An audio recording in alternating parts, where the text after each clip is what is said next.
It's movie night, and we're back with another spoiler review of my best to worst M. Night Shyamalan films that he directed. My personal favorite, best to worst, in his series, and there's about 10 of them so far leading up to Split. Split is the reason why I'm making this. A lot of people ask me what my favorite M. Night Shyamalan movies were, and a lot of them were surprised about the order because there's a few that might shock you.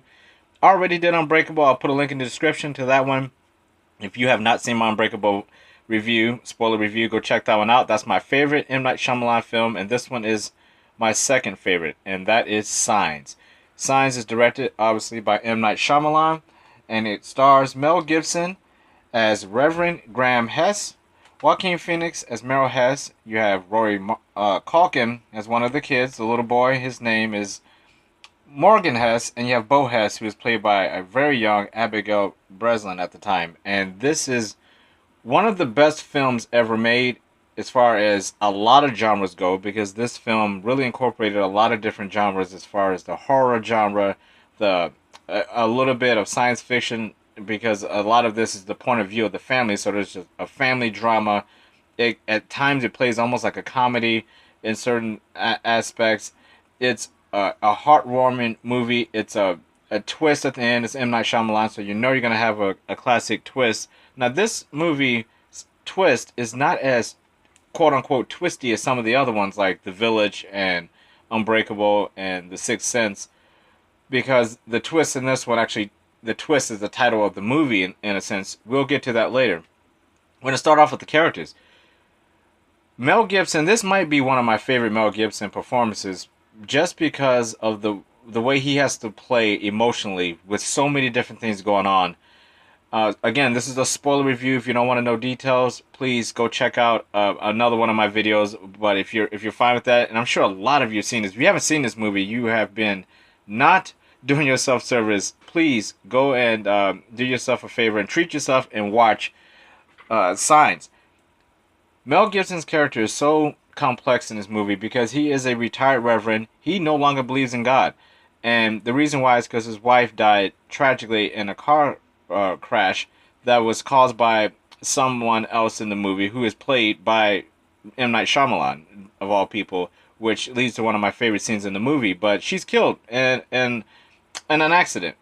It wasn't M. Night Shyamalan's character's fault. It wasn't his wife's fault. It was just a freak accident. She ends up dying, and he is coping with trying to figure out, how the hell do I deal with this situation? I'm left with these two kids. His brother Merrill, who was supposed to go pro baseball, didn't work out with him. For him, he's kind of trying to find his way. He was thinking he would be a pro baseball player. Never worked out for him.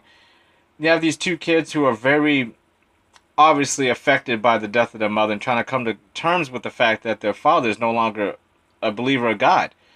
And the setting of this leading to the house. One of my favorite things about movies is when you have an extra character, which can be a house, can be a car, it can be a city, it can be a planet, it can be a starship, it can be a MacGuffin, like a lightsaber, it can be anything, right?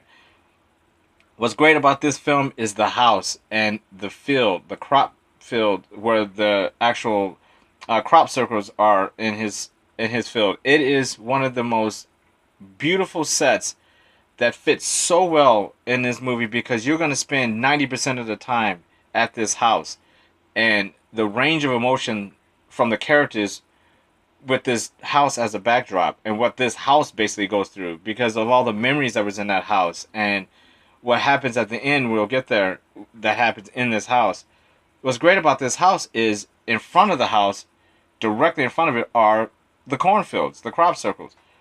And that adds for an amazing backdrop when you get into the aliens, because when the aliens arrive, they don't play it up. This is not Roland Emmerich Independence Day style movie. This movie does it a very sophisticated, almost Jaws-like way, where you don't see anything. You'll see a leg in the cornfield. You'll see a passing of them in front of a camera with found footage. You'll see a hand inside of a cupboard. You'll see things, little glimpses here and there, but you never really see them fully until the end, and we'll get to that part. But that's what makes it so great, and that's what makes M. Night Shyamalan a master in directing, because he really plays with your imagination. He knows what he doesn't show you is going to scare you a hell of a lot more than if you actually show the image. And everybody knows how freaky cornfields can be any type of farmland.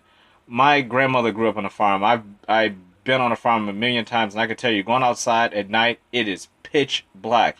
And you telling me if I was walking around in my grandfather's cornfields and I saw an alien out there, it would freak me out. So maybe that adds to the suspense for me because I know what it feels like to walk out in pitch blackness in these environments that this family were at. But it just makes it super creepy. And it adds to the effect of the aliens because the aliens, again, are not shown. Once they do show them, what's cool about them is that they're they're so unique in the way that they look, the way that they move. You don't know what their intentions are. They're popping up all over the world, and it's not only freaking out the family, but it's freaking out the world. And they're learning this through the television. We don't actually see what the world's going through. The story is told through their point of view and only through their point of view. And it makes it great as this family is still dealing with this alien problem, but he's also having to deal with the fact that his son has a respiratory problem. He has really, really bad asthma. His lungs collapse on him when he gets too excited. His daughter has like this obsession with water. She is constantly drinking water and leaving water, glasses of water here, cups of water there, all over the house. His brother Merrill is living with them. He's kind of at odds with his brother Graham because Joaquin Phoenix's character is basically asking Mel Gibson's character, are you ever going to go back to God? If there's a time for God, isn't it now when these aliens arrive? And Mel Gibson's character is telling him, you know what? I believe everything happens for a reason until my wife died for no reason. And Joaquin Phoenix's character is telling him, Meryl's telling him, you got to have faith. You got to have hope. Nothing happens for coincidence. Everything happens for a reason. And that plays into where we get into the final act of this movie, where you find out the word signs, the title of the movie, is not actually what we thought would be based on these crop circle signs in these fields. It really was signs from God. Signs from a higher power. Signs that everything's connected. Everything does happen for a reason. And there's no coincidences. There are no coincidences. Everything happens for a reason. And when these things happen, they happen because one thing leads to another. It's almost like the butterfly effect. And that butterfly effect plays beautifully into the end of this movie where the family, after a night of sheer terror, of being basically invaded by aliens on their house. And M. Night Shyamalan does an amazing thing in tone quality. He does not show a single alien. You just hear the sounds of them outside, beating on the doors, scratching on the doors. They go down the basement. You can just sense they're just crawling all over this house trying to get in. And it's so well put together with the characters and all the backstory and how everything fits together. It all culminates into a very nice, crazy scene of them being in the basement and having to just fight off these things, and you never see anything. And it's so realistic. It makes your skin crawl because you can imagine your family being in this situation. And he does such a good job of capturing those emotions and those feelings. And then on top of that, having to deal with these kids who have these emotional problems and these physical problems. And it's just a big jumbled mess. The final act is beautiful. You come out of the basement. They all seem to be gone. The newscasters are saying they all left. We don't know why. They just left in a hurry. And they turn around and there's an alien in the house holding Morgan Hess, the boy with the asthma problem. And they're just at a standstill wondering, what the hell did we do? Merrill picks up his baseball bat and ends up knocking a glass of water into this alien who had just moments before blown this toxic gas into the little boy's face and damn near kills him. And once the glass of water hits this alien, you see that it hurts him and you realize instantly, oh, that's why they left. Because this is a throwback homage to War of the Worlds, which makes this movie so great, again, is that it's actually almost in a way a remake of the War of the Worlds, because the same thing that made the War of the World aliens leave, which is bacteria, our water, this is why they leave. They end up leaving because this planet is basically uninhabitable to them. It's toxic to them. They cannot live on this planet. They cannot interact with this planet, and that's what makes them leave. We don't make them leave. We were helpless against them. The Earth told them to leave. The Earth is what fought back and had these aliens leave. And that is always a great premise. It's one of the reasons why I loved War of the Worlds, because of that basic fundamental idea that we as humans are living on this planet, but the real protector of us is the Earth. And that's just a great message.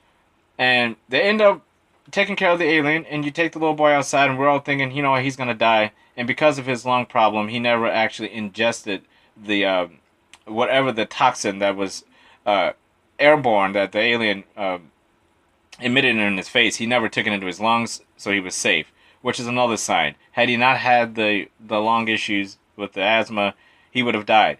If the little girl Bo had not had all the glasses of water around, they wouldn't have any water to knock into the alien. If Merrill hadn't had his baseball bat on the wall as a trophy, basically, he wouldn't have had the baseball bat to knock him into that. And to tie it all in is the person who tells them to do that, or tells Mel Gibson's character to do that. One of the final things, not to give too much away, to tie it in, if you haven't seen it, I always try to leave a little room for you to have some excitement. There's a reason why all of those little events tied in together to culminate in the alien being basically taken down, and it all came from the accident. And it basically springboarded Mel Gibson's character into saying something to Meryl that led through the chain of events with the water, and it is just an amazing tie-in. And that is one of the reasons why I love Signs, is because it has a lot of complexities to it. It's not just a one-shot alien movie. It's not just some type of a throwaway movie where you just sit down and you kind of go through the motions. You get invested with it. You fall in love with these characters. You care about these characters. It moves at a very nice pace. It has a nice Alfred Hitchcock feel to it. It's one of the greatest movies of all time. It's definitely one of my favorite science fiction movies of all time. Treat yourself. If you haven't seen Signs, I give it 2 thumbs up. It is a definite buy. It is one of the best movies I've ever seen. And that'll do it for this movie night. I'll see you guys on the next one next week. I'll be doing one of these every single Saturday. You'll see a different film review. And as I count down through this list, and after this list, we move on to other film reviews. Thanks for watching. You guys be safe out there. Take care.